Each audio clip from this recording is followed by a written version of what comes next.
trust isn't something you ask for, it's something you create without saying a word.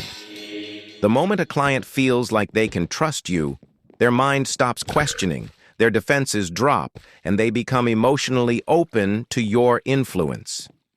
The trick isn't to convince them, it's to make trust feel like their own decision. The first key to instant trust is triggering familiarity. The human brain trusts what feels safe and known. If a client feels like they already understand you, even if you've just met, they will trust you faster. The mistake most people make is trying to prove themselves, but the real secret is making them feel like they've known you for a long time.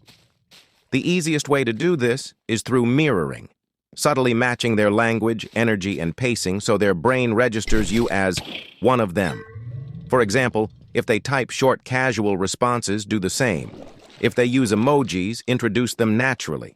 If they respond with structured, detailed messages, match their style.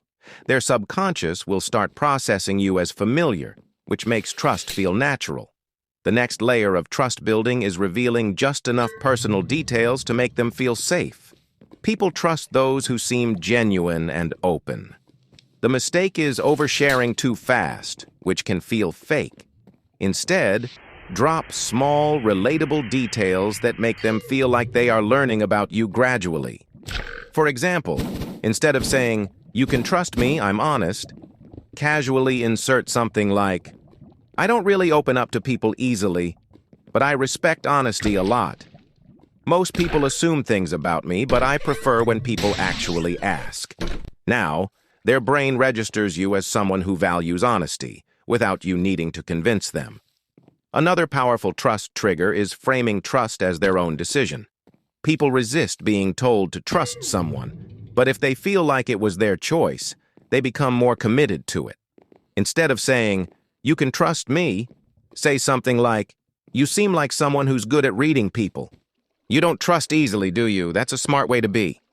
Now their brain starts proving to itself that they can trust you, because if they are good at reading people, and they are still talking to you, then that must mean you are trustworthy. The next psychological trick is creating a shared us versus them dynamic. People trust those who they feel are on their side. The trick is to introduce small, harmless contrasts that make them feel like you understand them better than others do. For example, most people don't really understand this, but you seem like you get it.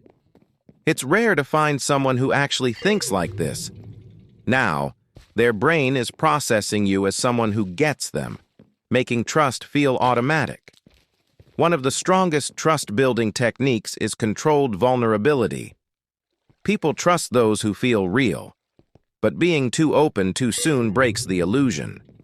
The trick is to drop one small personal insight that makes you seem authentic, then quickly shift the focus back to them.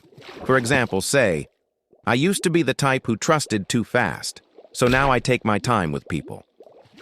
I don't usually explain this to people, but I feel like you'd actually get it."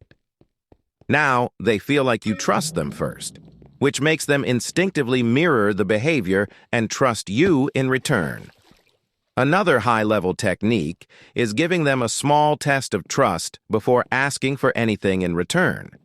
If they feel like they are already trusted, their brain automatically starts trusting back. Instead of asking them to open up, give them a simple, low-risk choice that makes them feel included. For example, say, "I usually don't explain this in detail, but I feel like you'd understand. Should I break it down for you?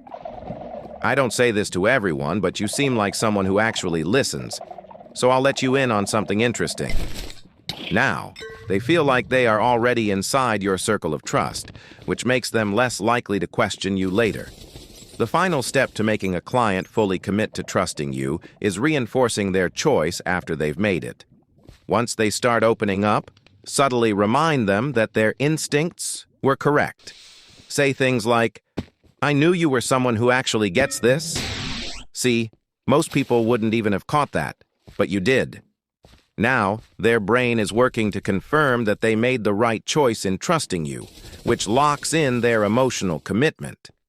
Once these trust triggers are in place, a client won't just feel like they trust you, They will believe they made the decision themselves. They won't hesitate, they won't doubt, and they won't second guess, because their own mind has already convinced them that trusting you was the only logical choice. If you want to learn advanced trust-building techniques, subconscious influence, and deep emotional control, I break everything down inside my private group. You'll get exclusive insights into long-term persuasion, hidden psychological tactics, and how to make clients trust you instantly. If you're serious about mastering this, the link is in the description.